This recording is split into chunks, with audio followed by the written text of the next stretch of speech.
Olá, seja muito bem-vindo, muito boa tarde. Eu sou o Pedro Caramês e seja muito bem-vindo a este mais um live, este na primeira edição de um live que conta com, do projeto 1730 e que conta com a parceria da Porto Editora. É verdade, a Porto Editora juntou-se a mim e juntou-se também aqui a um conjunto de pessoas para levar até si aqui também um pouco da literacia digital e do bom que se escreve e que se publica em Portugal.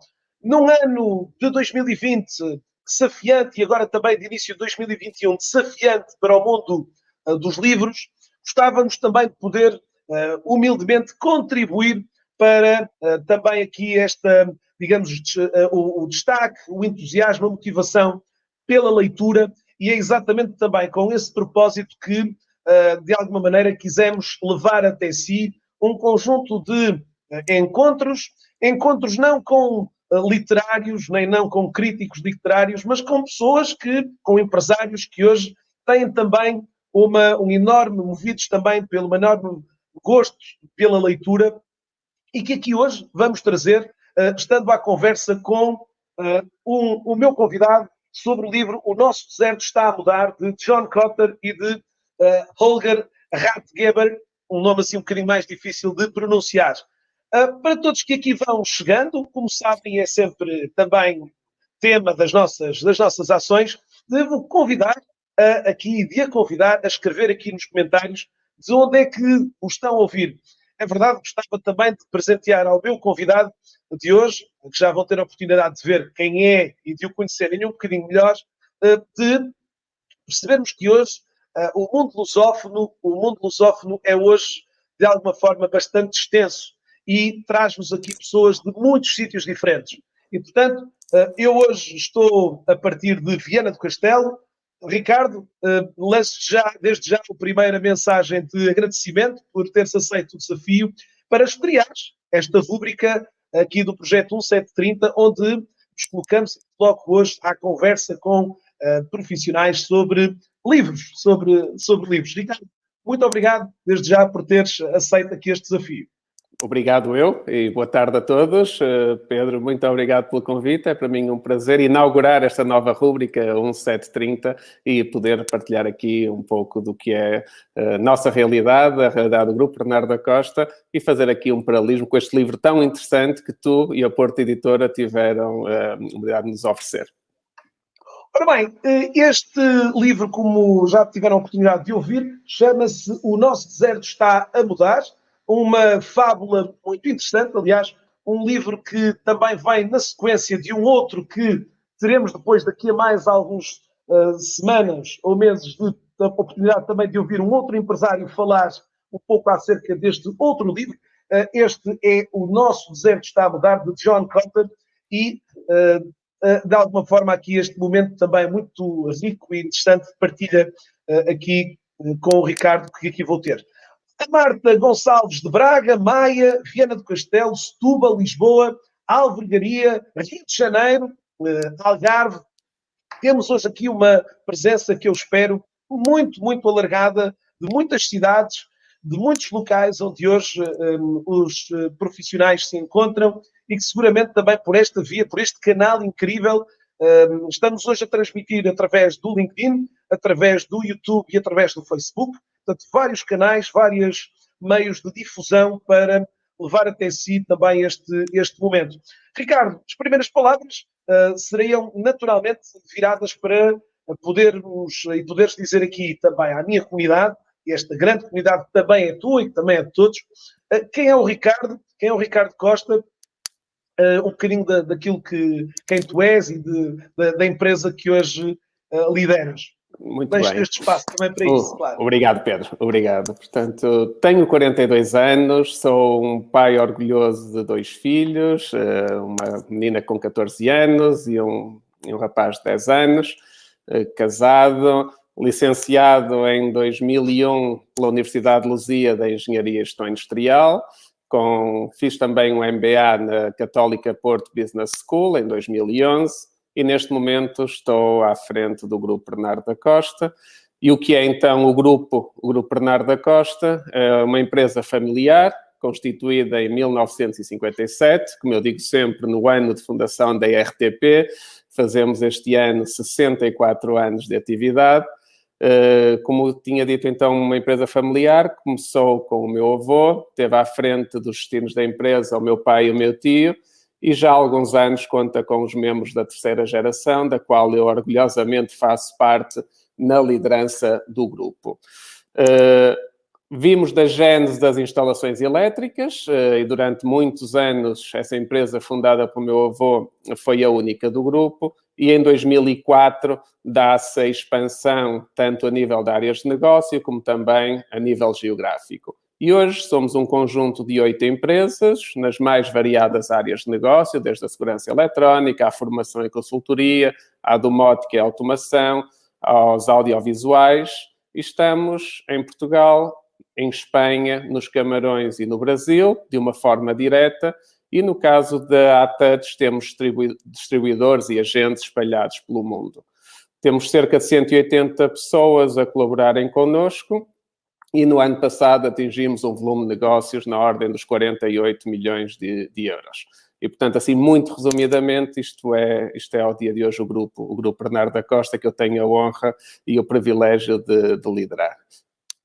E eu, neste caso, o privilégio de receber aqui no meu espaço, Obrigado. No meu sofá digital, para também contigo partilhar esta experiência hoje de nos reunirmos aqui à volta de um livro. O livro chama-se O Nosso Deserto Está a Mudar. E lançava já para si que está a assistir-nos um grande desafio. Isto porquê? Porque vou oferecer, eu, juntamente aqui com a Porto Editora, vamos oferecer dois livros deste mesmo, portanto, 2 exemplares que podem ser seus, da Ana, do Luís, do Américo. Para isto, o que é que necessitam de fazer? Tão simples quanto isto. Precisam de publicar uma imagem, tirarem aí uma captura de tela, tirarem uma fotografia ao vosso ecrã, mostrando exatamente eu e o Ricardo aqui neste mesmo live. Quero que façam essa publicação no LinkedIn ou no Instagram. E aqui com um único propósito, ou com um único modelo. Identificar o Ricardo Costa e identificar-me a mim. Desta forma, ao identificarem os dois, somos conhecedores das publicações que vocês fizeram. Destas publicações, vamos escolher 2 mais originais que vão receber este mesmo livro. Sim, não vamos querer usar aqui outras estratégias para isso. Queremos apenas que registre, grave, capture esse momento aí do seu lado, seja no carro. Muito recentemente, Ricardo, tivemos aqui alguns que publicaram fotografias no carro, a ver, portanto, hoje, de facto, as pessoas podem estar em vários sítios. Em qualquer lado. Margarida, Ana, Carlos, basta para isso tirarem uma pequena fotografia, mencionarem o Ricardo Costa, mencionarem o Pedro Caramês e, quem sabe, se nos próximos dias não vos bato à porta para vos dizer que vai um livro destes para a caminho de vossa casa. É claramente uma leitura super rica e super interessante. Ricardo, falando aqui em livros, gostava de perguntar um bocadinho de alguns dos teus hábitos de leitura. Se és assim um leitor compulsivo, se és alguém que hoje não consegues estar com o livro na mesinha de cabeceira, o que é que podemos conhecer um bocadinho mais desses teus hábitos literários aqui? Tenho sempre um livro na mesinha de cabeceira, é algo que me acompanha já há algum tempo.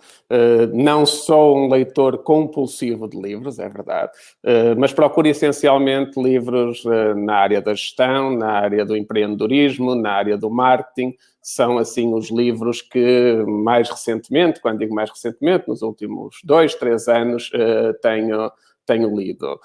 Livros como Cauda Longa, livros como Oceano Azul, livros como A Arte da Guerra, que já li várias vezes e de vez em quando sinto necessidade de o voltar a ler, porque é sempre um livro... a recuperar, não é? É um livro que nos... Ricardo, sentes que estes livros ajudam-te também, de certa forma, muito à forma como tu vês na liderança, neste momento, da tua empresa, nos teus negócios, vês estes livros muitas das vezes como um ar fresco, que muitas das vezes, lá está, que ajudam um bocadinho também a ver algumas formas de estar, algumas formas de atuar.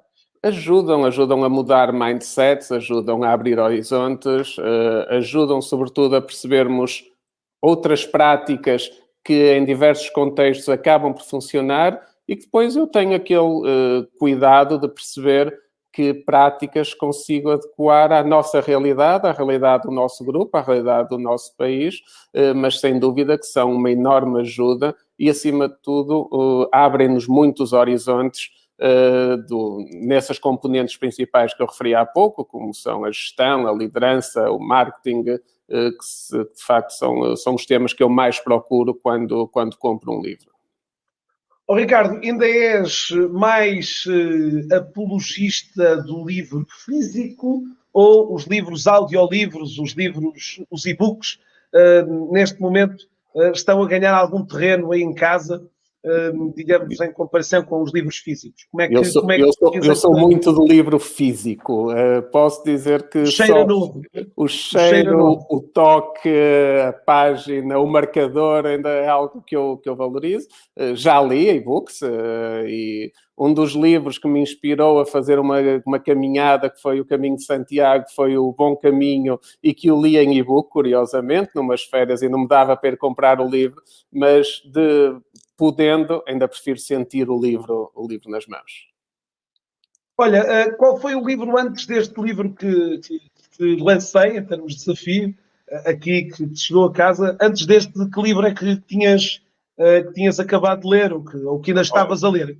O último também que li... te ia perguntar isso. És menino para ler vários livros ao mesmo tempo, ou és assim muito, ok, só leio gosto de compartimentar, gosto de acabar um e começar outro. O último livro que li completo foi o livro do Paulo Azevedo, Não Há Impossíveis.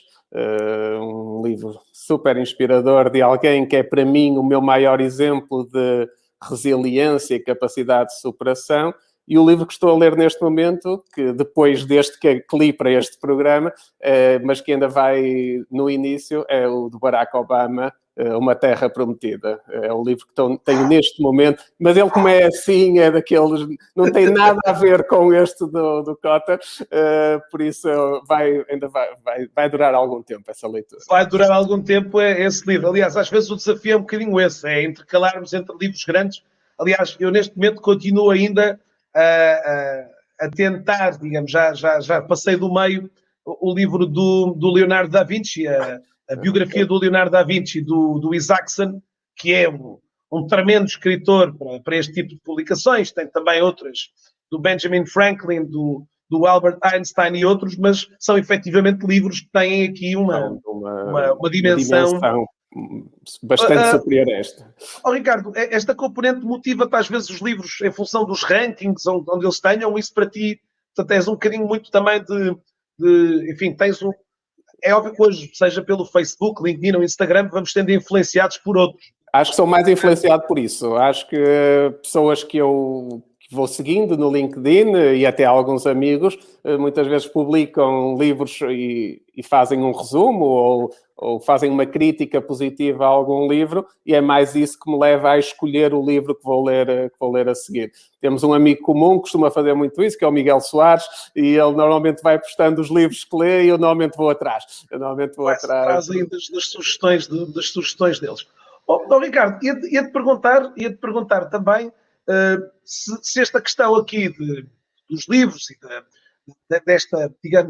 deste gosto pela leitura, se é também algo que na empresa procuras incutir, os hábitos de leitura nos colaboradores, se é algo que tu vês também como eu costumo dizer, vamos medir o QL da sua empresa, o quociente livresco da sua empresa, não é?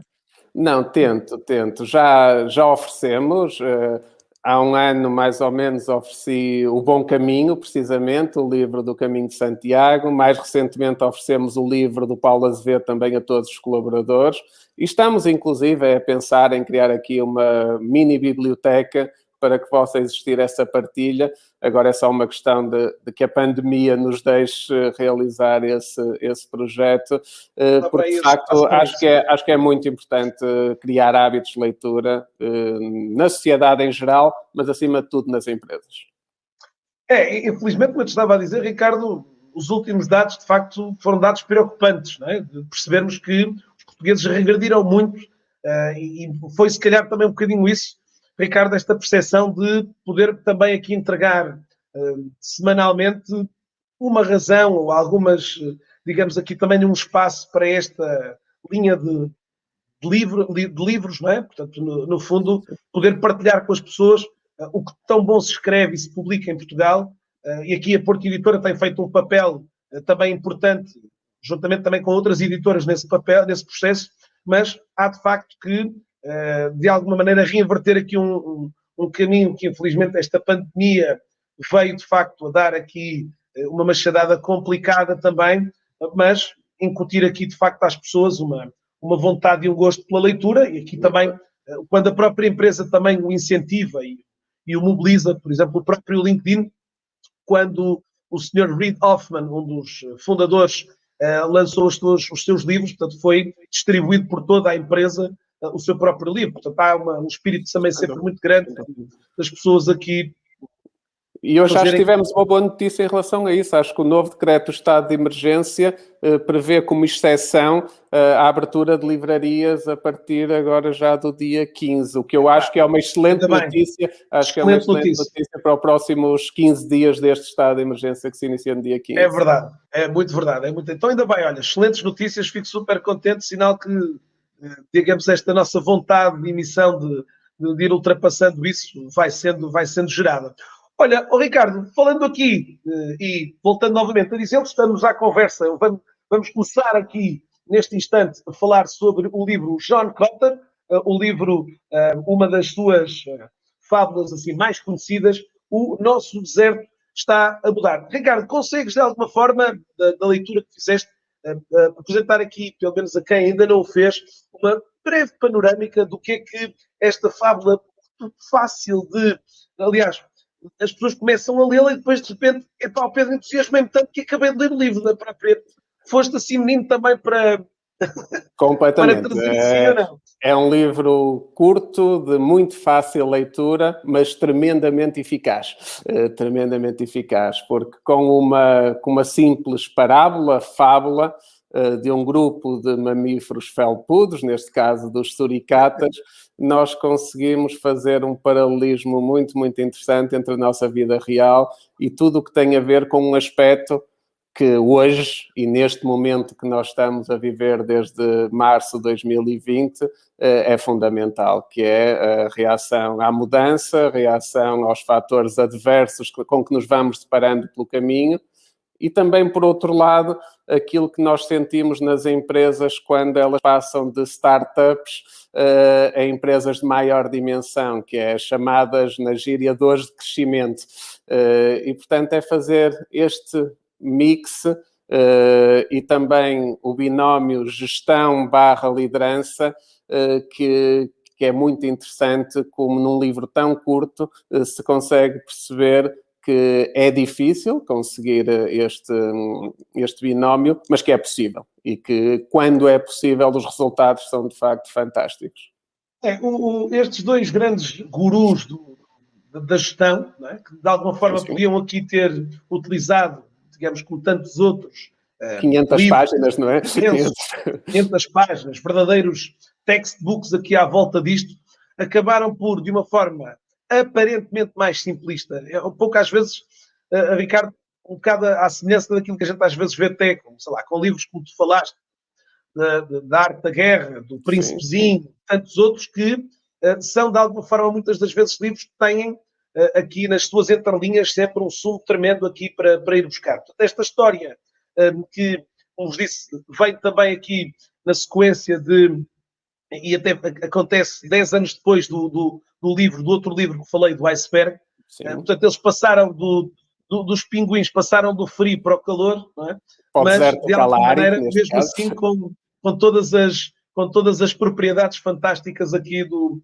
Olha, dentro desse contexto, Ricardo, o que é que mais retiveste aqui de... Portanto, o livro tem, efetivamente, portanto, como tu disseste aqui, estes animaizinhos, estes mamíferos felpudos, estes suricatas aqui que de alguma forma são as personagens principais aqui do livro e que de alguma forma mostram aqui, digamos, na sua história, digamos, muitas coisas que acredito eu, e é isso que vou depois lançar, se relacionam muito também com muito do teu e do acompanhamento que tu tens do teu... No dia a dia, Falaste ali de uma empresa que nasceu em 1957 e que de alguma forma se teve que adaptar aos tempos de agora e com essa capacidade aqui no transfer um bocado dos suricatas e dos seus espaços, não é? das suas tocas, das suas áreas.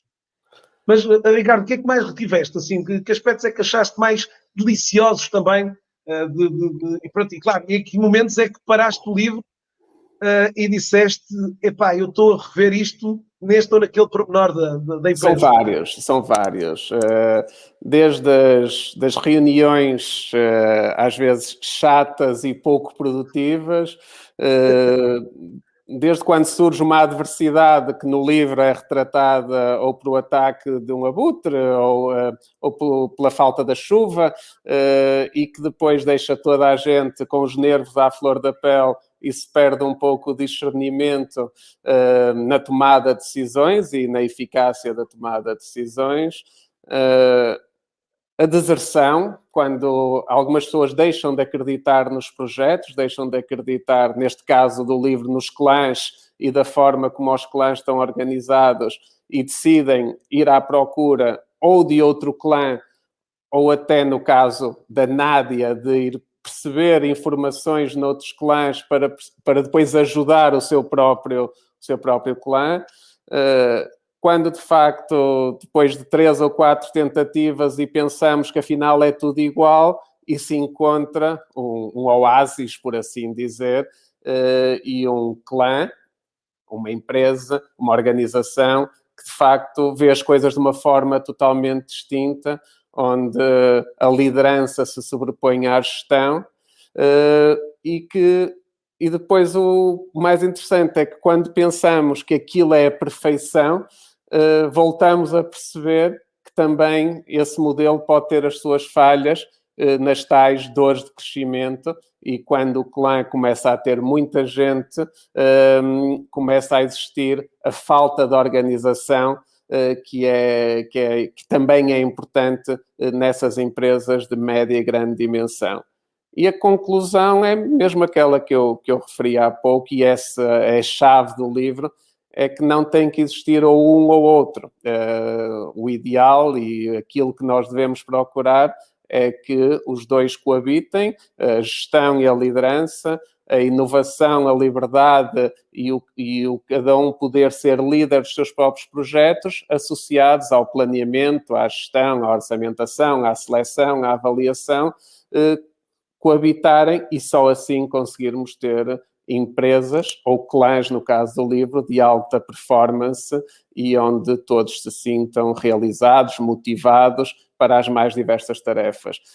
Houve também partes muito interessantes, como a Quinta dos Insetos, que ali personifica a inovação e que nós devemos nas empresas sempre dar largas e deixar... Eu tenho uma frase que uso muitas vezes nas reuniões, que é: por mais espatafúrdia que a ideia vos pareça, não deixem de a apresentar, porque só assim nós conseguimos, de facto, inovar, fazer diferente da nossa concorrência e distinguirmos no mercado que é cada vez mais competitivo.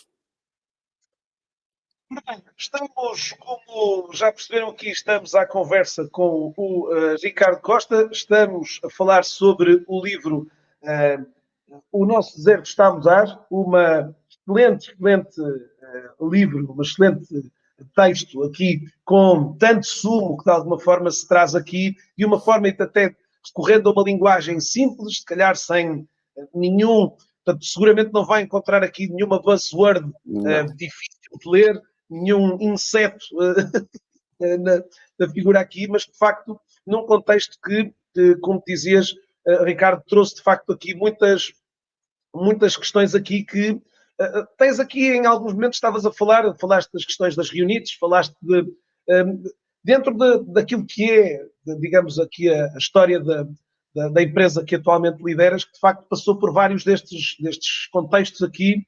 Certamente em alguns contextos onde a empresa teve que ir, uma ou outra, a Nádia teve que ir buscar, teve que ir beber também de outros contextos. Que desafios é que foram esses, de alguma forma, e como é que conseguiste, de alguma forma, trazer e manter uma empresa já com uma idadezinha, digamos, significativa, mas com um espírito jovem, se calhar com uma mente aberta para perceber, e também já agora, num período de seca, de falta de alimento, como tinha o livro, não é? De falta de alimento, onde a empresa não era capaz de, os suricatas não tinham condições de, não chovia e, portanto, não havia alimento, como é que, neste caso aqui, num período como estamos a viver, que é também um momento desafiante para as organizações, como é que também tens sido capaz de contornar essas dificuldades aqui, destas secas aqui tratadas no livro, não é? Muito bem. Eu vou falar um pouco dos últimos 20 anos, que foi aqueles que eu acompanhei desde que entrei no grupo. Portanto, eu entrei no grupo no final de 2001, faz este ano 20 anos, e de facto já passámos por vários momentos como essa falta de chuva ou com a falta de alimento. E aquele que mais nos marcou foi de facto a crise vivida entre 2009 e 2013, uma crise fortíssima a vários níveis, mas que afetou sobretudo a área da construção civil.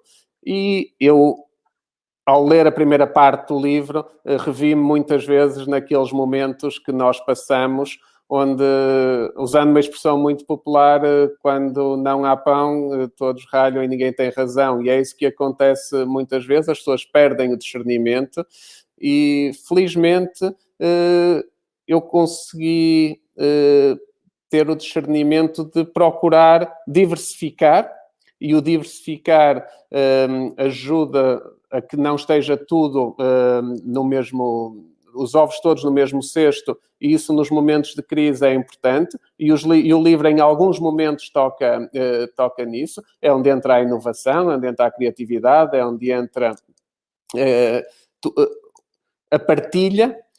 A partilha foi outro conceito muito interessante, a partilha de alimentos que aquele que lá da Lena tinha, é algo... Na altura, era uma forma muito interessante também de trazer aqui este contributo. Sem dúvida. E a partilha, curiosamente, é um dos... Nós temos 6 valores fundamentais no nosso grupo, no Grupo Bernardo da Costa, que foram transmitidos desde o meu avô, e a partilha, curiosamente, é um deles. E ao ver esta partilha de alimentos aqui também retratada no grupo, onde todos caçavam e depois partilhavam, não estando preocupados, se eu cacei 10, são 10 para mim, e distribuíam pelos outros que não tinham caçado tanto.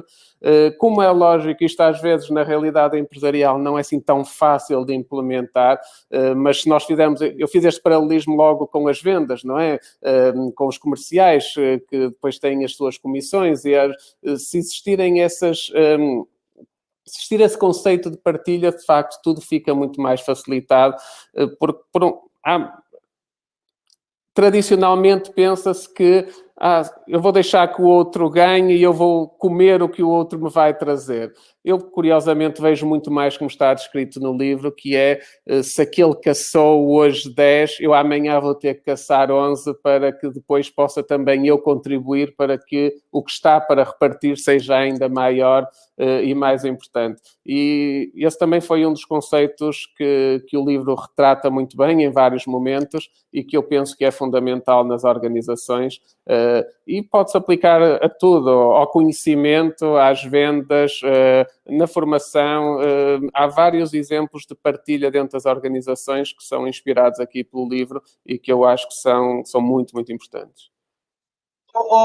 Ricardo, queria-te lançar também, portanto, e temos estado a falar um livro muito de uma ótica corporativa, empresarial.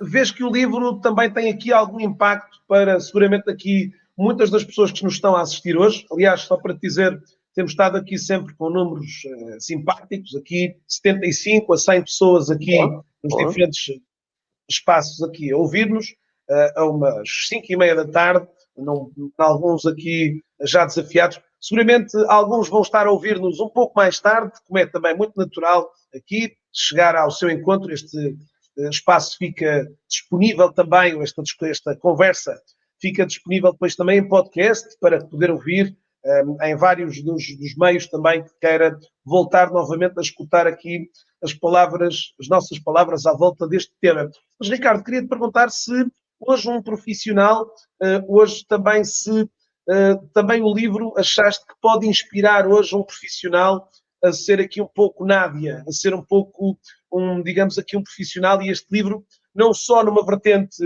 ok, quem é que o deverá ler? É só o empresário ou também o colaborador hoje, se calhar, digamos assim, também sente aqui uma inspiração muito grande para se renovar, se reinventar? Totalmente. Eu até arriscava dizer, mais que o profissional, qualquer pessoa se pode inspirar neste livro. Ele está vocacionado para fazer, de facto, este paralelismo empresarial, e se olharmos depois para o diagrama entre liderança e gestão, mas em muitos aspectos eu senti que na minha própria vida pessoal, que ele também nos dá imensos paralelismos e nos ajuda, de facto, a gerir uma série de situações. Mas para os profissionais, e respondendo mais concretamente à tua pergunta, sem dúvida, porque um dos aspectos que o livro fala e que o clã da Lena tão bem instituído tinha, é que para ser líder nós não precisamos estar na gestão de topo, nós não precisamos ter um cargo de direção. Qualquer profissional pode liderar um projeto, como é, por exemplo, a Quinta dos Insetos, e como a Quinta dos Insetos pode haver 1001 projetos novos, desde que apresente essas ideias e que exista entusiasmo em mobilizar pessoas à volta dessas ideias. E, por outro lado, qualquer profissional ao ler este livro sente que, se não se sentir bem na organização onde está, de facto, é muito melhor procurar onde se possa sentir bem. E aí está bem explanado no livro que às vezes pode-se mudar de igual para igual, mas se continuarmos a procurar, vamos encontrar um clã, uma organização, onde de facto nos sentimos felizes, onde nos sentimos realizados, onde nos sentimos valorizados. E isto depois, sobre o ponto de vista do empresário, também é muito importante, porque percebemos, e com esta questão tão premente da gestão, retenção e captação de talento que está tanto na ordem do dia, se nós não tivermos o cuidado de tornar as nossas organizações como o clã da Lena e depois como o mix dos dois clãs, nós vamos perder as nossas melhores pessoas, e isso vai ter efeitos muito negativos para as organizações.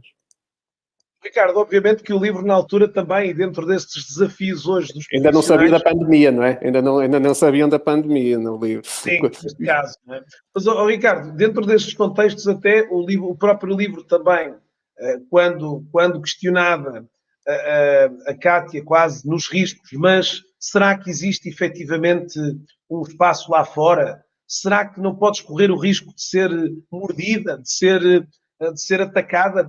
E esse risco, de alguma forma, aquilo que estavas a falar ali, também o livro acaba por retratar de uma forma, enfim, muito, muito, muito inteligente, das pessoas perceberem que esse risco estava inevitavelmente associado, não é? Existe. Ou seja, hoje é impossível, hoje, em alguns dos casos, não assumirmos riscos, isto na ótica do profissional.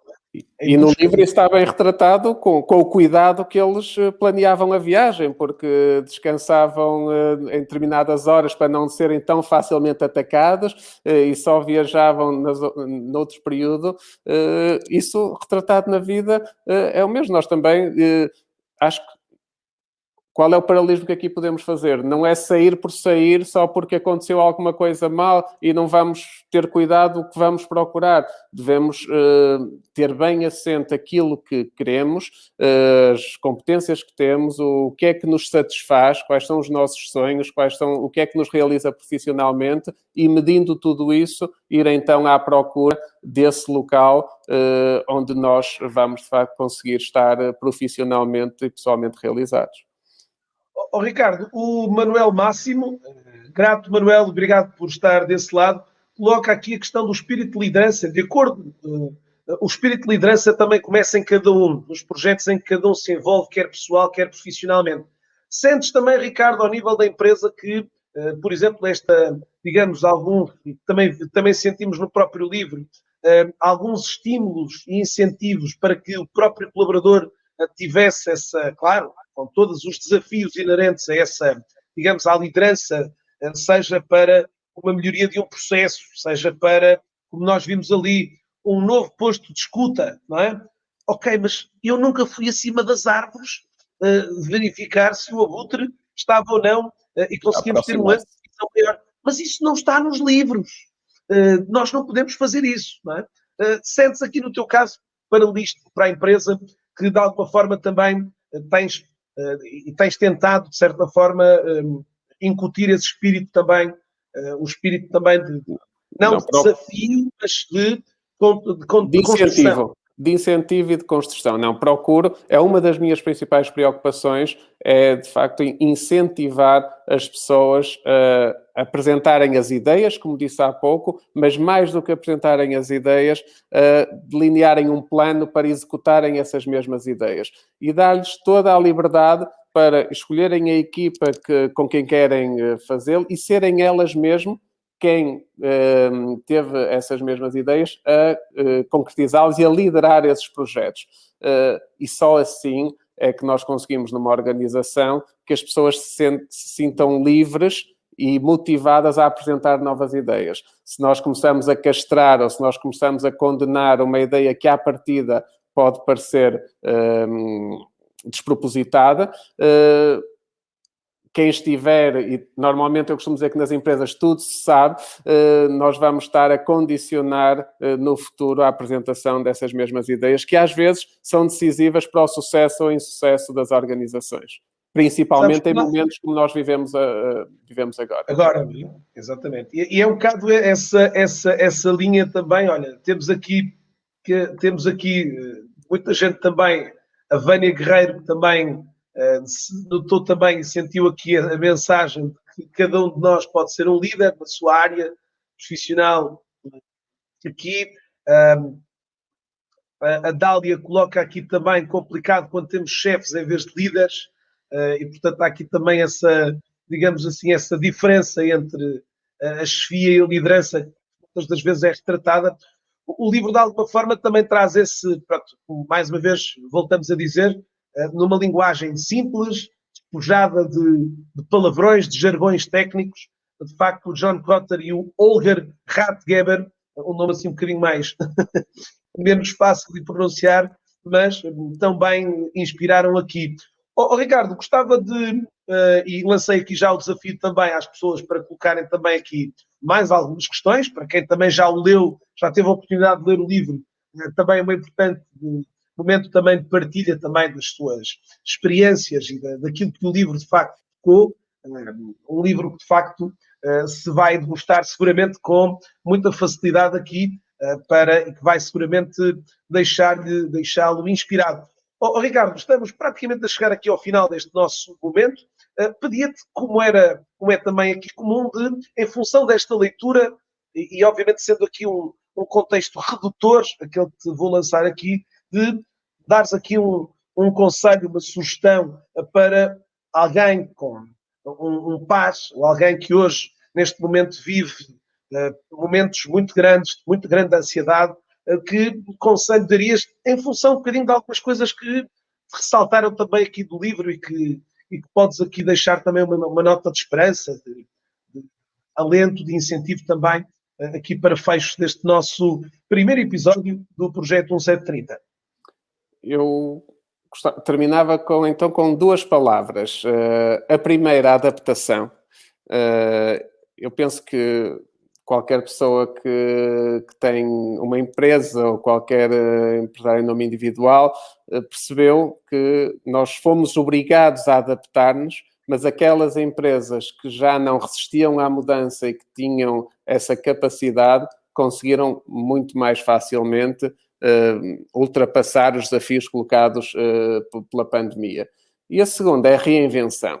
A reinvenção dos negócios, a reinvenção dos processos, a reinvenção dos produtos, serviços ou soluções que se disponibilizam ao mercado é fundamental porque o mundo muda. Esta pandemia mostrou-nos que muda sem aviso e se nós tivermos essa capacidade de nos reinventarmos ou de reinventarmos aquilo que oferecemos ao mercado, não tenho dúvidas. Isso aconteceu connosco em empresas que teoricamente estavam em áreas mais suscetíveis de serem afetadas pela pandemia. Nós conseguimos reinventar os processos, reinventar produtos. Eu nunca pensei em vender máquinas de desinfecção e de higienização, mas conseguimos em 2 semanas após o primeiro estado de emergência ter essas máquinas prontas para as comercializar.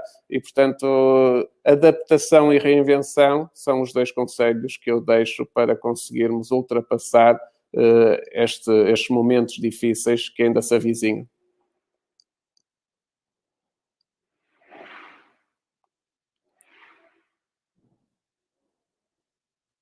Já estamos novamente. Foi aqui um crash. Um crash do teu... Não suas, não vale a pena. Não vale a pena. Verdade, é muito para suar nestes momentos. Mas voltamos. Ricardo, desculpa, estavas a falar sobre o... Estava a falar sobre reinvenção e adaptação. Reinvenção. E adaptação, que são para mim 2 formas fundamentais para ultrapassarmos momentos como este que estamos a viver desde março de 2020. Eu há pouco tínhamos aí uma pergunta de uma pessoa que me estava a fazer uma pergunta direta. Tivemos aqui várias pessoas que foram partilhando também.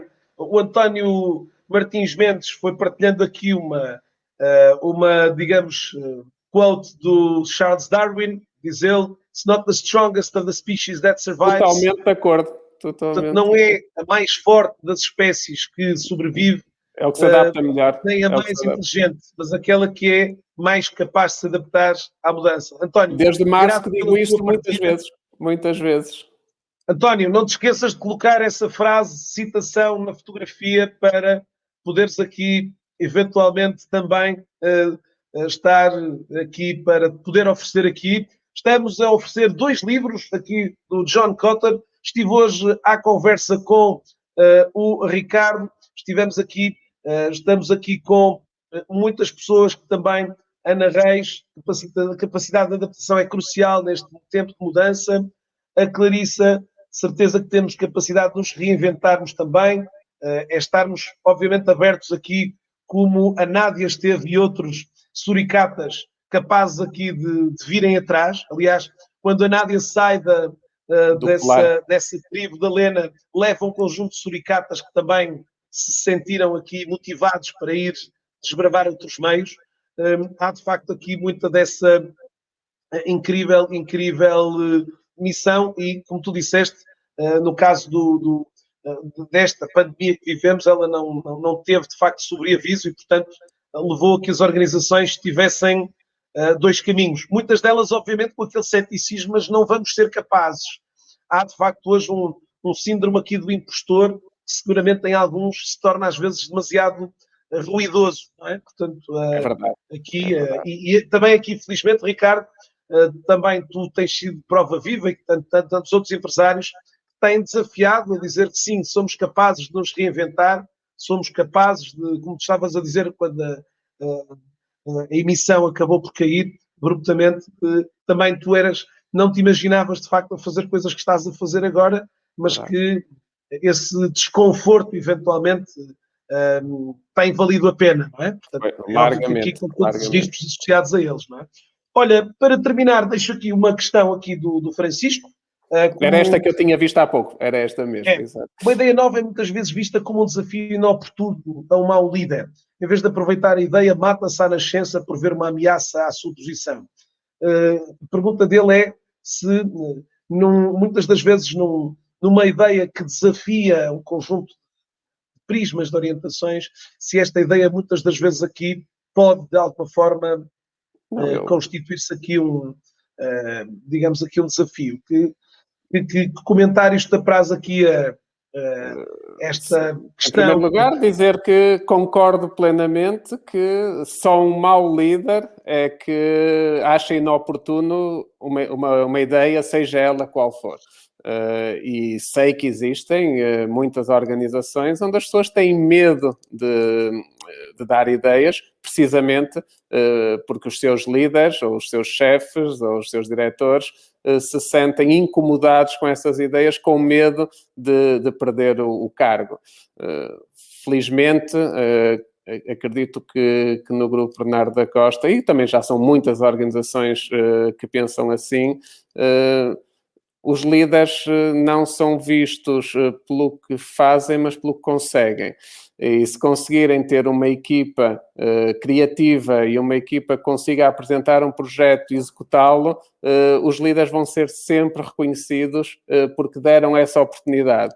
E eu acho que está a mudar e cada vez mais há uma apetência dos novos líderes ou das pessoas que estão em cargos de direção em estimular as pessoas e quando digo pessoas é toda a organização a participar e a partilhar das ideias e inovações que pensam que se podem adequar nas áreas de negócio em que cada uma das empresas atua.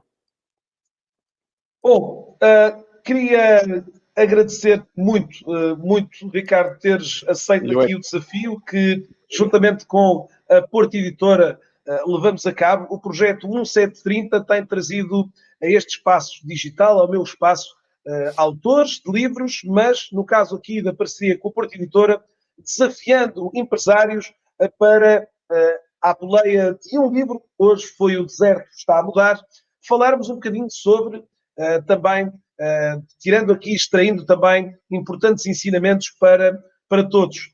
Fico muito feliz de, nesta estreia também, neste modelo, de termos brindado também aqui o Ricardo com 80 e, em alguns dos casos, acima das 100 pessoas que aqui nos foram ouvindo atentamente.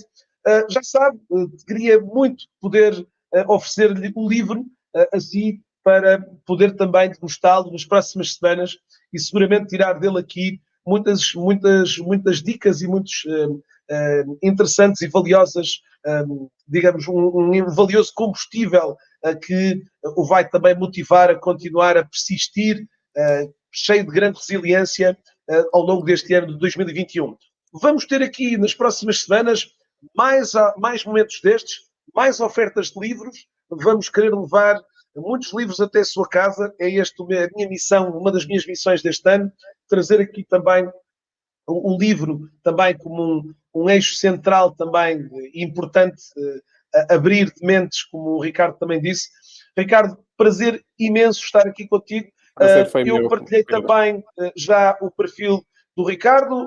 Se quiserem também conectarem-se com o Ricardo, acredito que ele estará aberto a fazê-lo através do LinkedIn ou de um outro qualquer meio. Totalmente. Apesar das conexões já não poder aceitar mais, mas pelo menos seguir e depois podem ligar comigo, podem entrar em contato comigo à vontade. Perfeito, perfeito. Temos também aqui o site da bernardodacosta.pt, também um site, espaço onde irei depois também colocar estas informações de suporte aqui a este mesmo programa.